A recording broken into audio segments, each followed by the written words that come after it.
못 바꾸는 겁니다. 그거는. 왜냐하면 방송이나 신문은 잘 아시다시피 권력이잖아요. 민주주의 사회에서 우리는 그래서 그걸 제4부라고 부르고 있죠. 그렇기 때문에 언론법은 바로 한번 진행이 되면은 되돌릴 수 없는 것이기 때문에 여야가 합의 처리돼야 된다. 두 번째는요.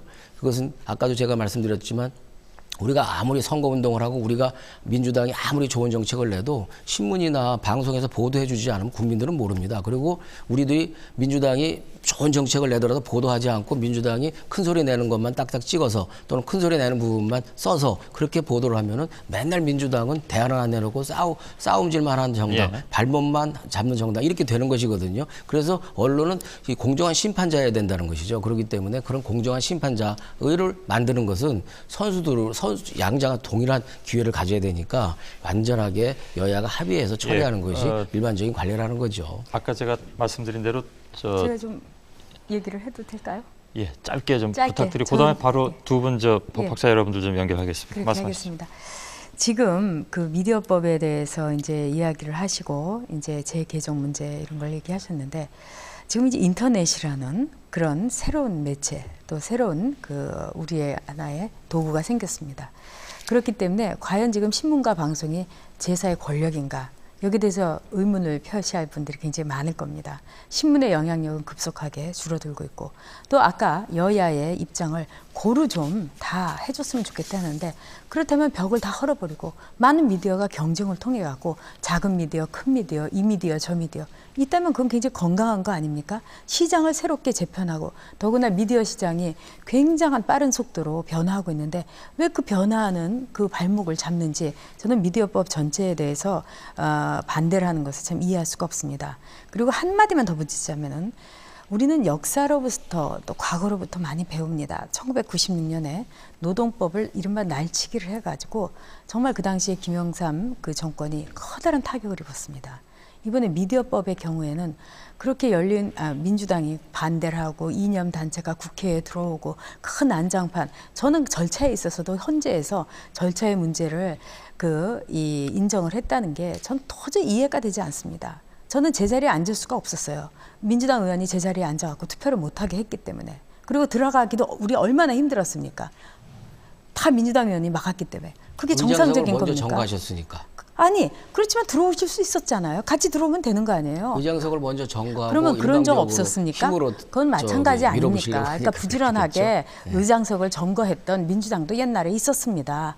바로 그런 차이인데 저는 그게 다 옳다고 생각하지 않고 저는 민주당도 나쁘고 한나라당도 나쁩니다. 그런 모습을 이제 국민에게 보여주지 말고 정말 깨끗하게 표결하자 이겁니다. 근데 저 표결하기 힘들었습니다. 그렇기 때문에 노동법의 경우는 김영삼 정권이 엄청난 정권의 존립이 위협받을 정도의 큰 피해를 받았지만 미디어법이 이번 재보선에서 이슈가 됐다고 저는 생각하지 않습니다. 그 차이는 민주당도 이해하실 필요가 있고 이것이 시대의 하나의 변화 속에서 언제까지나 기득권을 가진 거대 방송의 편만 들을 수가 있겠습니까? 그건 잘못됐다고 생각합니다. 미디어법과 관련해서 이번 선거에 이슈가 안 됐다고 하는데요. 사실은 간접적인 이슈가 됐죠.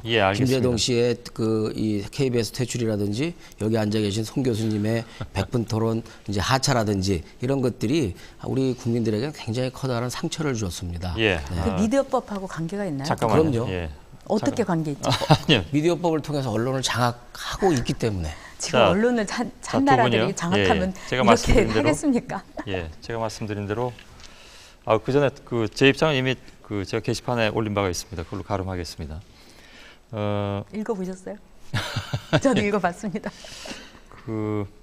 이재교 변호사하고 김종철 연세대 법학전문대학원 교수 두 분을 차례로 좀 연결하겠습니다. 이재교 변호사님 나와 계시죠? 예, 안녕하세요. 예, 오랜만입니다. 토론 지켜보고 계셨죠? 예. 조금 크게 좀 말씀해 주시면 감사하겠습니다. 예. 우선 이번 판결에 대해서 어떻게 받아들이십니까? 아까 우리 전 의원님께서도 말씀하신 바와 같이 옛날 사학법과 약간 비슷한 이제 결론이 됐는데 크게 보면은 이제 우리가 보도된 대로 하자는 좀 있지만 그 하자가 무효로 될 만큼은 아니다. 뭐 한 그런 거와 또 한편 이제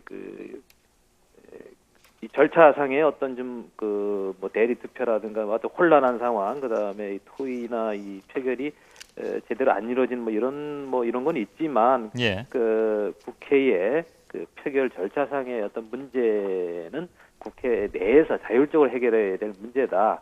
따라서 그런 문제가 좀 있다고 해서 국회의 자율권이 존중돼야 되기 때문에 그런 문제가 있다고 해서 이 법률의 무효로까지 볼 수는 없다. 이게 이제 큰 이제 줄거리가 되겠습니다. 예.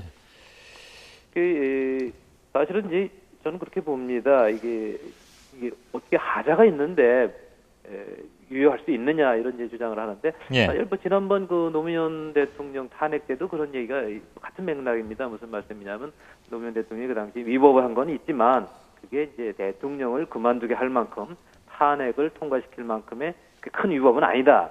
마찬가지거든요. 이번에도 예. 어떤 하자는 있지만 무효를 할 만큼의 그렇게 큰 하자는 아니다. 이런 건 법의 일반 이론에 다 수용이 되는 문제거든요. 알겠습니다. 이재규 변호사님 전화 끊지 마시고 잠깐 좀 기다려 주시고요. 예. 연세대 김종철 교수 연결하겠습니다. 여보세요? 여보세요? 예. 예. 김종철 교수께서는 어떻게 받아들이셨습니까?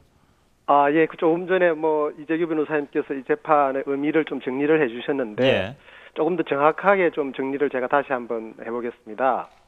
이번 그 재판은 소위 말해 권한쟁의 심판이라는 거고요.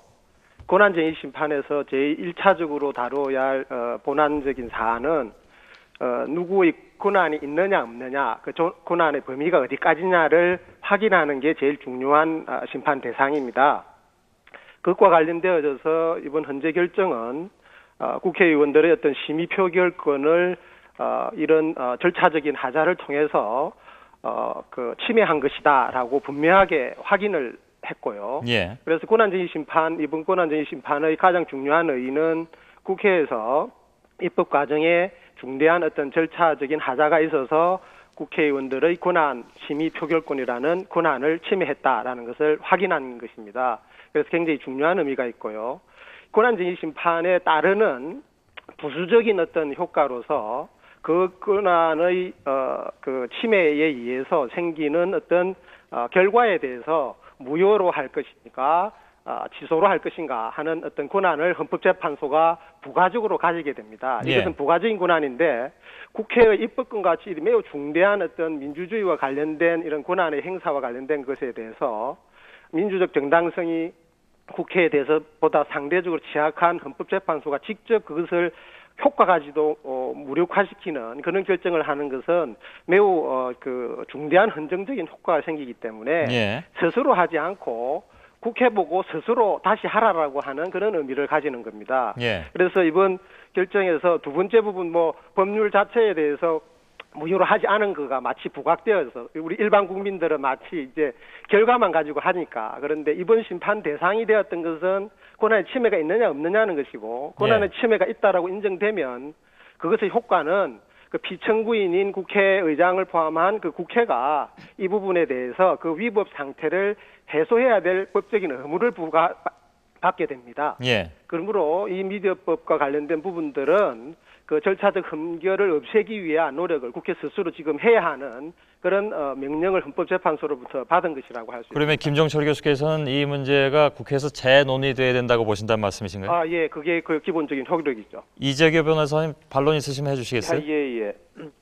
헌법재판소에서 국회에다 그런 명령을 했다고는 이제 그렇게 해석할 수는 없고요. 저도 결정문 요지를 지금 보고 있는 중인데, 이제 다만 이제 이거는 어차피 미디어법이든 어떤 법이든 다 개정할 수도 있고 계속 토론할 수도 있기 때문에 국회 내에서 논의야 당연히 그건 헌법재판소가 뭐라고 하든 그건 국회가 알아서 스스로 이제 할 일이고요. 이게 대리 투표 문제에 대해서 특히 이제 조금 국민들이 오해하실 우려가 있는데 예컨대 이제 이 재적의원 과반수 그 의사 결정 투표를 하는 데 있어서 대리 투표 예컨대 다른 한나라당 의원이 다른 의원이 찬성 투표를 던져서 그 과반수를 채웠다. 예컨대 이런 식의 대리 투표가 있었다 그러면 아마 이 효력이 법률의 효력이 인정되기 어려웠을 겁니다. 예. 근데 지금 헌법재판소에서 지적한 대리 투표는